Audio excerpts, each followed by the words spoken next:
a room filled with mirrors. If a little child gets into a room filled with mirrors, what happens? A little baby crawls into a room and there's life-size mirrors all over the room. What happens? The little child is amazed, looking how many reflections are there of his own self. And he starts thinking that maybe it's someone else. He goes to touch that reflection and says, oh, there's one more here. And there's one more here. And he's amazed.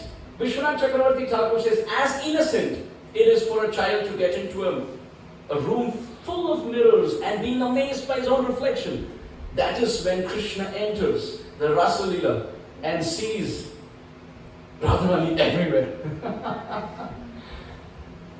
Krishna's dancing with all the gopis because of his affection for Srimati Radharani and because they are all expansions of Srimati Radharani. There is no difference. Chaitanya Charitamrita describes, Bahu Kanta Bina Nahi Rasera Ulhas. Our Krishnadas Kaviraj Goswami's Chaitanya Charitamrita is the king of all scriptures. You can read all scriptures possible. The mountain, the peak, the zenith, the ultimate ceiling of description is Chaitanya Charitamrita. Our Prabhupada translated so lovingly, so mercifully, word by word, so that we can read and take advantage of the scripture. So when Krishna dances with the gopis, it's not lack of chastity, please. It is the ultimate extent of chastity because he is seeing only the face of Radharani everywhere.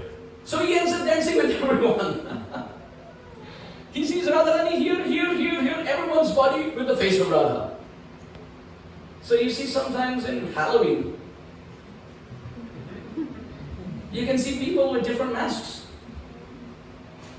And you don't know who they are inside.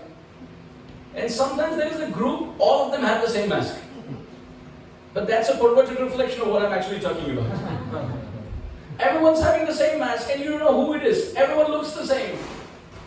Radharani's Lalit Bhav becomes Lalita. Radharani's Vishesh Bhav becomes Vishakha. Radharani's Vichitra Bhav becomes Chitra Sakhi. So each Sakhi who manifests out of the body of Radharani is not different from Radharani. So therefore, Bhaktivinoda Thakur, after saying Radhika Ranjan, he says Rasa Parayan. That because Krishna likes Radharani so much, in devotion, that same Radharani is seen in all the gopis. And Kaviraj Goswami in Chaitanya Charitamrita describes the science behind the Rasa Lila. Imagine if there is a teacher in a classroom and there's only one student who's getting 99 out of 100 and the next is 66 and the next is 54 out of 100 in a test. The students are there in the class who are not studying at all.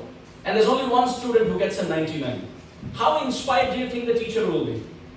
He will just teach that one student, right? Because nobody else is paying attention. But imagine if there's a classroom where there's 99.3, 98.7, 97.4, 99.9, there's tough competition going on. What do you think happens to the teacher? Ecstasy. Bahu Kanta Bina Nahi Rase Ulhas. If there's one Radharani who's at 99 or 100, and all other gopis, let's say, are at 65, 66, what is the fun? So Krishna as the teacher enters the classroom called Vrindavan. And it is Radharani herself who expands in the whole classroom. So everyone is at minimum 99. And Krishna as the teacher is relishing teaching this whole class. Dear devotees, this is how pure and how sacred the Rasa Lila is.